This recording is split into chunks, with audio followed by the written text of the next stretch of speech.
अस्सलाम वालेकुम dear students. आज हम देखने जा रहे हैं चैप्टर नंबर 2 इलामा इब्न खल्दून। थोड़ा सा इंट्रोडक्शन देती जाऊँ। वस्ती दौर के मुफक्किर थे, ट्यूनिस में पैदा हुए। इसी तरह से कुरान मजीद इन्होंने हिफ्ज़ किया था। फ़िक्का और हदीस में इनको बहुत ज़्यादा अबूर हासिल था। इब्न खल्दून के बारे में कहा जाता है कि 20 साल की उम्र में इन्होंने ट्यूनिस के हाकिम अबू इसहाक दोम को अपनी खिदमत दी। उसके बाद मुख्तलिफ ममालिक में ये सफ़र करते रहे और अपने फ़राइज़ भी सर अंजाम देते रहे। इब्न खल्दून के बारे में मार्टेडल कहते हैं कि इब्न खल्दून बहुत ज़्यादा इमरानियात में दिलचस्पी रखते थे। इवन दैट हम ये कह सकते हैं कि ये एक पहले और सच्चे माहिर इमरानियात थे। जैसा कि बशीर अहमद जनरल सेक्रेटरी हैं पाकिस्तान वलीउल्लाह सोसाइटी के, उन्होंने कहा कि मगरबी मुफक्किर अगस्त कॉम्टे को इमरानियात के बानी मानते हैं। आज की दुनिया इब्न खल्दून को इमरानियात की बानी मानती है, लेकिन इनफैक्ट अगर हम हकाइक का मुताला करते हैं तो ये बात सामने आती है इन दोनों में से कोई भी इमरानियात का बानी नहीं है। क्यों?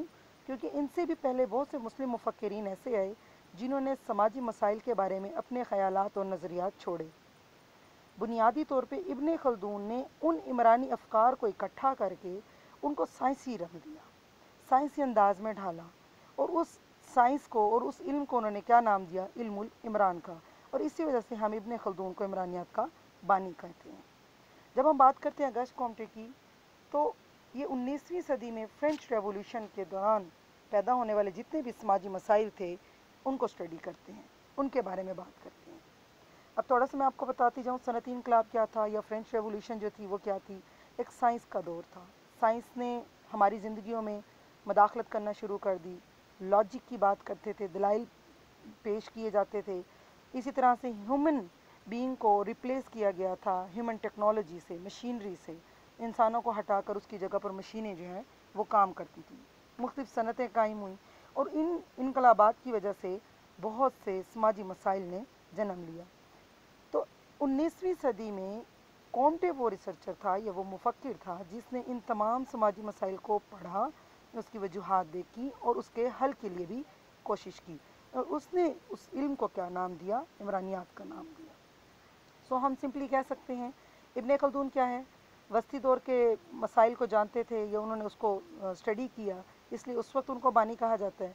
और अगस्त कॉम्टे जो हैं वो 19वीं सदी के हालात को स्टडी करते हैं, इसलिए हम इनको कह सकते हैं ये मगरबी मुफक्किरीन में इमरानियात के बानी हैं। अब हम आते हैं उसके नज़रियात की तरफ। सबसे पहला नज़रिया है तरीक़ेकार या मेथडोलॉजी का। इब्न खल्दून का जो बुनियादी मकसद था या उसकी जो तहकीकात थी या जो उसकी स्टडी थी, उसमें उसने माशरों के सियासी और माशरती ज़िंदगियों का मुताला किया था, कौमों को देखा था, सियासी उतार चढ़ाव को स्टडी किया था कि किस किस वजूहात की बिना पर कोई भी मुल्क तरक्की करता है या कोई भी मुल्क तनज़ली का शिकार होता है। इसने अरस्तु की तरह बात नहीं की थी, बल्कि इसने कहा था कि जब तक कोई वजह नहीं होती तब तक कोई वाक़या रूनुमा नहीं होता।